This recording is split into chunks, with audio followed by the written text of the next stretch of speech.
अस्सलाम वालेकुम स्टूडेंट्स। जैसे कि आपको पता है कि हम जीसी मेन कैंपस का पेपर सॉल्व करें 8 सेमेस्टर का।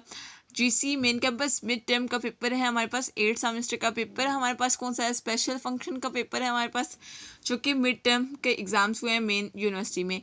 तो आज हम इस पेपर को डिस्कस करेंगे और आपके पास यहाँ पर पेपर में क्वेश्चन किस टाइप के हैं हम जो है वो बारी बारी सारे के सारे क्वेश्चंस का सॉल्यूशन देखेंगे। तो इसके लिए क्या करना है, आपने मेरे चैनल को सब्सक्राइब करना है, वीडियो अच्छी लगती है तो लाइक करें और अपना फीडबैक मस्त दें। उसके अलावा ज़्यादा से ज़्यादा स्टूडेंट्स को शेयर करें, क्योंकि बहुत से स्टूडेंट्स को मेन कैंपस के पेपर्स की ज़रूरत होती है, तो उन सब को जब वो मेन कैंपस के पेपर मिल सकें। तो हम स्टार्ट करते हैं अपना वीडियो लेक्चर। हमारे पास सबसे पहले हमारे पास क्वेश्चन नंबर 1 क्या है? Question number 1 part number A है, state the confluent hypergeometric differential equation. आपने क्या करना है, इसकी स्टेटमेंट बतानी है। और सेकंड में आपके पास क्या है? सेकंड आपके पास है, derive the integral representation of the confluent hypergeometric function. आपने इंटीग्रल रिप्रेजेंटेशन बतानी है हाइपरज्योमेट्रिक फंक्शन की।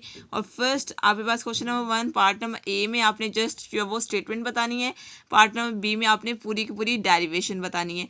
तो बारी बारी हम क्वेश्चन को रीड आउट करेंगे एंड देन हम उनको सोल्यूशन देखेंगे, लेकिन फिलहाल हमने क्वेश्चन नंबर 1 को रीड आउट किया है और इसका सोल्यूशन हम देखेंगे। तो हम मूव करते हैं question number 1 part number A की तरफ, देन हम पार्ट नंबर बी को डिस्कस करेंगे। तो देखिए स्टूडेंट्स, हमारे पास question number 1 part number A है। Question number 1 part number A में हमने उसने क्या पूछा था कि हमने जस्ट स्टेटमेंट बतानी है कॉन्फ्लुएंट हाइपरज्योमेट्रिक फंक्शन की, यानी कि डिफरेंशिएशन के थ्रू, यानी कि differentiation of confluent hypergeometric function की हमने जस्ट स्टेटमेंट बतानी है। तो इसकी स्टेटमेंट में आपके पास क्या है, इनके बेसिकली एक फॉर्मूला थ्योरम है। इस थ्योरम की हमने जो जस्ट स्टेटमेंट बतानी है और आपके पास दिस वन, ये आपके पास क्या है, इस थ्योरम की स्टेटमेंट है। नेक्स्ट हम मूव करते हैं question number 1 part number B की तरफ। तो देखिए स्टूडेंट्स, नेक्स्ट हमारे पास question number 1 part number B है। Question number 1 part number B में हमने क्या करना है, इंटीग्रल रिप्रेजेंटेशन बतानी है हमने हाइपरज्योमेट्रिक फंक्शन की। तो इंटीग्रल रिप्रेजेंटेशन के लिए आपने सबसे पहले हम थ्योरम देखते हैं, यानी कि बेसिकली ये एक थ्योरम है और इसमें हमने दिस वन ये प्रूव करना है कि एफ ऑफ अल्फा गैमा और एक्स इक्वल किसके है, दिस वन के है। तो इसको प्रूव करने के लिए हम सबसे पहले क्या करेंगे, हाइपरज्योमेट्रिक फंक्शन की डेफिनेशन लगाएंगे और इसकी डेफिनेशन लगाएंगे। तो यहाँ पर हम क्या करेंगे, यहाँ पर जो अल्फा एन है ये किसके इक्वल है, gamma of alpha plus n. और वह गैमा ऑफ अल्फा यानी कि जहाँ जहाँ पर अल्फा एन है वहाँ पर हम ये पुट कर देंगे, ठीक है। इसी तरह से जहाँ जहाँ पे गैमा एन है वहाँ पर हम जो ये टर्म पुट कर देंगे, ठीक हो गया। तो नेक्स्ट देखिए हमारे पास क्या आ जाएगा, गैमा ऑफ गैमा और गैमा ऑफ अल्फा हमने अलग कर दिया और ये टर्म अलग आ गई। उसके बाद हमने क्या करना है, यहाँ पर मल्टीप्लाई करेंगे, मल्टीप्लाई और डिवाइड करेंगे gamma of gamma minus alpha के साथ। तो इसके साथ आप मल्टीप्लाई और डिवाइड करेंगे तो आपके पास ये बीटा फंक्शन आ जाएगा। और बीटा फंक्शन किसके इक्वल होता है, बीटा एम एन इक्वल होता है गैमा एम गैमा एन, यानी कि gamma m gamma n over gamma of m plus n, इसके इक्वल होता है। तो हम ये पुट कर देंगे और आपके पास यहाँ पर ये टर्म आ जाएगी। अब हमें पता है कि beta of m n equal होता है इंटीग्रल ऑफ दिस वन, तो यहाँ पर आपने इंटीग्रल अप्लाई कर दिया। इससे नेक्स्ट हमने क्या करना है, जस्ट आपने इंटीग्रल को सिंप्लीफाई करना है और आपने प्रूव कर लेना है, ठीक है। तो नेक्स्ट देखिए हमने क्या लिया, हमने दिस वन यहाँ पर हमने इस फंक्शन को अरेंज करके लिख लिया। उसके बाद ई रेज़ बाय एक्स की इसकी इक्वल होता है 1 + x cube by 2 factorial plus x cube by 3 factorial up to so on. और इसको आप सम अप करके दिस वन ये लिख सकते हैं। उसके बाद आपने जहाँ जहाँ पर x है वहाँ पर एक्स टी रिप्लेस किया है, तो आपके पास e raise power x t आ जाएगा, क्योंकि एक्स की जगह आपने एक्स टी रिप्लेस कर दिए और आप यहाँ पर पुट करेंगे तो आपके पास ये वाला आंसर आ जाएगा जो कि आपने प्रूव करना था, इंटीग्रल फॉर्म ऑफ हाइपरज्योमेट्रिक फंक्शन, और आप इसको प्रूव कर चुके हैं। अब हम मूव करते हैं अपने नेक्स्ट क्वेश्चन की तरफ। पहले हम क्वेश्चन को रीड आउट करते हैं एंड देन हम उसका सोल्यूशन देखेंगे। तो देखिए स्टूडेंट्स, हमने question number 1 part number A देखा एंड पार्ट नंबर बी हमने देखा। नेक्स्ट हमारे पास क्वेश्चन नंबर 2 है, पार्ट नंबर ए है, state the Rodrigues formula for the Legendre polynomial. आपने जस्ट स्टेटमेंट बतानी है। नेक्स्ट आपने क्या करना है, express f of x function आपके पास है in terms of Legendre polynomial. Legendre polynomial की फॉर्म में आपने इसको एक्सप्रेस करना है। तो सबसे पहले question number 2 part number A में जस्ट स्टेटमेंट बतानी है और क्वेश्चन नंबर 2 में आपने एक्सप्रेस करना है इस फंक्शन को लेजेंडर पोलिनोमियल की फॉर्म में। तो हम इसको सॉल्व कर लेते हैं और प्रॉपर्ली हम इसको देख लेते हैं कि इसकी स्टेटमेंट क्या है। ठीक है, question number 2 part number A को हम सबसे पहले सॉल्व करेंगे and then part number B के सोल्यूशन की तरफ मूव करेंगे। तो देखिए स्टूडेंट्स, हमारे पास next question number 2 part number A है। Question number 2 part number A में हमने Rodrigues formula for the Legendre polynomial के लिए आपने जस्ट इसकी स्टेटमेंट बतानी थी और इसकी स्टेटमेंट में जस्ट ये आपके पास टर्म है जो कि इसकी स्टेटमेंट में आती है। ये टर्म क्या है, p n of x equal किसके है 1/2 raised power n n factorial d raised power n over x raised power n x के -1 होल पावर एन और एन आपके पास किसके इक्वल है 0 1 2 3 अप टू सो ऑन के। तो ये आपके पास question number 2 part number A का सोल्यूशन है। नेक्स्ट हम मूव करते हैं question number 2 part number B की तरफ। तो अब देखिए स्टूडेंट्स, हमारे पास question number 2 part number B है जिसमें हमने एक्सप्रेस करना है इस फंक्शन को लेजेंडर पोलिनोमियल में। तो लेजेंडर पोलिनोमियल में इसको एक्सप्रेस करने के लिए हम यहाँ पर लेजेंडर पोलिनोमियल के अकॉर्डिंग काम करेंगे। आपके पास एक्स क्यूब किसके इक्वल है, यानी कि यहाँ पर एक्स क्यूब की जगह एक्स क्यूब की वैल्यू पुट करेंगे, एक्स के की जगह एक्स के की वैल्यू, एक्स की जगह एक्स की और 1 की जगह 1 की वैल्यू पुट करेंगे, यानी कि सारी की सारी वैल्यूज रिप्लेस कर देंगे। तो नेक्स्ट हमने क्या करना है, इन टर्म्स को सिंप्लीफाई करना है।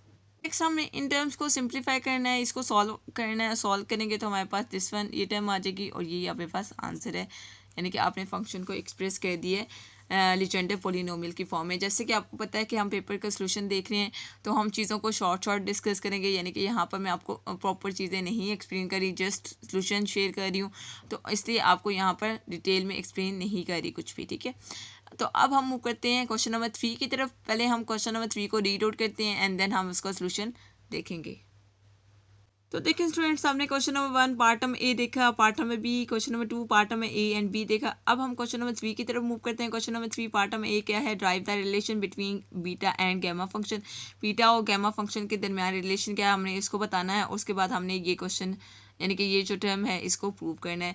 और हम क्वेश्चन नंबर 4 को भी रीड आउट कर लेते हैं। प्रूव डैट आपके पास यहाँ पर गैमा x+1 इक्वल किसके है, x gamma of x equal किसके, एक्स फैक्टोरियल के, और इसका पार्ट नंबर बी के क्या है, गैमा ऑफ 1/2 इक्वल किसके है, पाई के है। ठीक है, तो हमने इसको भी सॉल्व करना है, लेकिन सबसे पहले हम question number 3 part number A को देखेंगे एंड देन हम question number 3 part number B को देखेंगे। तो देखिए स्टूडेंट्स, नेक्स्ट हमारे पास question number 3 part number A है जिसमें हमने रिलेशन बताना है between beta and gamma function. Beta और गैमा फंक्शन के दरमियान रिलेशन क्या है, यानी कि हमने इस बात को प्रूव करना है। तो इस चीज़ को प्रूव करने के लिए सबसे पहले हम गैमा फंक्शन ले लेते हैं, यानी कि इसका फॉर्मूला लेंगे। इस फॉर्मूला पे हमने क्या करना है, यहाँ पर देखें, यहाँ पर हमने zn को zn हमारे पास आ गया और यहाँ पर क्या आ गया, e⁻c x⁻n - 1 dx आ गया। और यहाँ पे z क्या है, जो g है वो क्या है, >0 है। उसके बाद हमने यहाँ से इक्वेशन नंबर 2 बना ली, यानी कि ये जो zn है इसको डिवाइड कर दिए, तो हमारे पास इक्वेशन नंबर 2 आ गई है। तो देखिए स्टूडेंट्स, नेक्स्ट हमने क्या करना है, इक्वेशन 1 के साथ हमने मल्टीप्लाई करना है e⁻c एंड g⁻m - 1 को। देन हमने इसको इंटीग्रेट करना है विद रिस्पेक्ट टू g। तो हम इसको इंटीग्रेट करेंगे तो ये आपके फर्स्ट टर्म आ जाएंगी। ठीक है, फिर हम इन टर्म्स को मज़ीद सिंप्लीफाई कर लेते हैं। तो नेक्स्ट हमने क्या किया है, by changing the order of the integration, हमने इंटीग्रेशन का ऑर्डर चेंज किया है। इंटीग्रेशन का ऑर्डर चेंज करेंगे तो आपके पास ये टर्म आ जाएगी। उसके बाद आपने इसको मज़ीद सिंप्लीफाई किया और दिस वन आ गया और ये आपके पास प्रूफ हो गया। ठीक है, नेक्स्ट हमारे पास question number 3 part number B है। प्रूव करना है हमने दिस वन, यहाँ पे पास जो फंक्शन है इसको, यानी कि यहाँ पे पास f of alpha beta minus alpha +1 और -1 इक्वल आना चाहिए दिस वन के। तो यहाँ पर सबसे पहले आप क्या करेंगे, hyper geometric integral representation of hyper geometric function आप यूज़ करेंगे। इंटीग्रल रिप्रेजेंटेशन यूज़ करते हो आपने जस्ट वैल्यूज रिप्लेस करनी है और आपके पास दिस वन ये टर्म आ जाएगी। देखिए नेक्स्ट हमने क्या किया है, इन टर्म्स को सिंप्लीफाई करेंगे और यहाँ पर आपने क्या करना है, सब्स्टिट्यूशन पुट करेंगे। सब्स्टिट्यूशन करेंगे तो आपके पास दिस वन ये टर्म आ जाएगी। ठीक है, अब मज़ीद इन टर्म्स को सिंप्लीफाई करेंगे। तो देखिए स्टूडेंट्स, नेक्स्ट हमने इन टर्म्स को सिंप्लीफाई करना है। सिंप्लीफाई करके बीटा फंक्शन की डेफिनेशन लगानी है और आपके पास ये टर्म प्रूफ हो जाएगी, जो कि आपने प्रूव करना था, आपने प्रूव कर लिया। अब हम नेक्स्ट मूव करते हैं क्वेश्चन नंबर 4 की तरफ। ठीक है, क्वेश्चन नंबर 4 को डिस्कस करते हैं। तो देखिए स्टूडेंट्स, हमारे पास question number 4 part number A है, जिसमें हमें प्रूव करना है gamma of x plus 1 equal किसके होना चाहिए, एक्स गैमा ऑफ एक्स के, या आप gamma x gamma of x equal किसके होते हैं, एक्स फैक्टोरियल के। तो ये बात हमने प्रूव करनी है। इस चीज़ को हम nth टर्म में प्रूव करने लगे, यानी कि gamma of n plus 1 equal किसके होना चाहिए, एन गैमा ऑफ एन के, और फर्दर ये इक्वल होना चाहिए एन फैक्टोरियल के। तो यानी कि एन टर्म्स में हम प्रूव करें, आप इसको एक्स में कन्वर्ट कर लीजिएगा। सबसे पहले हम गैमा फंक्शन की डेफिनेशन लिखेंगे, जहाँ जहाँ पर एन है वहाँ पर एन प्लस 1 को रिप्लेस कर देंगे, तो आपके पास ये वाली टर्म आ जाएगी। इंटीग्रल वाले पार्ट पे हमने इंटीग्रेशन बाय पार्ट चूज़ करनी है। इंटीग्रेशन बाय पार्ट चूज़ करेंगे तो आपके पास ये इक्वेशन नंबर 1 बन जाएगी। उसके बाद हमने लिमिट अप्लाई करनी है, और दिस वन ये आपके पास इन्फिनिटी बाय इन्फिनिटी फॉर्म बन गई है, ठीक है। इन्फिनिटी फॉर्म बनती है तो हम लॉपिटर रूल लगाते हैं। अब again infinity by infinity form बन रही है तो अगेन हम लॉपिटर रूल लगाएंगे, तो आपके पास आंसर 0 आ जाएगा। अब यहाँ पर पुटिंग करेंगे जस्ट, आपके पास दिस वन ये टर्म आ जाएंगी। Gamma function of n plus 1 equal किसके आ जाए, n into gamma function of n। अब हमने इसको ओपन करके लिखना है, तो ओपन करके आप इस तरह से लिखेंगे, ओपन करते जाएंगे तो आपके पास ये इक्वल किसके आ जाएगा, n फैक्टोरियल के आ जाएगा। और यही बात आपने प्रूव करनी थी, और आप प्रूव कर चुके हैं क्वेश्चन नंबर 4 में। कि स्टूडेंट्स, हमने जीसी मेन कैंपस 8 सेमेस्टर का पेपर देखा है, स्पेशल फंक्शन का पेपर है। इनके सब्जेक्ट का नेम क्या है, स्पेशल फंक्शन। हमने मिड टर्म का पेपर देखा है, तो आपको हमने कंप्लीट पेपर का सॉल्यूशन यहाँ पे प्रोवाइड किया है। आई होप स्टूडेंट्स के आपको सारी की सारी चीज़ें क्लियर होगी। कोई भी चीज़ अगर समझ नहीं आती तो आप मुझसे पूछ सकते हैं। उसके अलावा आप मेरे चैनल को सब्सक्राइब करें, वीडियो अच्छी लगती है तो लाइक करें और शेयर मत करें। यहाँ पर मैं आपको एक चीज़ बताना चाह रही हूँ कि हमने पेपर का सॉल्यूशन देखा है, जस्ट हमने डीप एक्सप्लेनेशन पे हम नहीं गए, ठीक है, क्योंकि हमने क्या करना होता है, जस्ट पेपर का सॉल्यूशन देखना होता है कि पेपर क्या क्या है, ठीक है। कोई भी चीज़ अगर समझ नहीं आती तो आप मुझसे पूछ सकते हैं। ओके स्टूडेंट्स, अल्लाह हाफिज़।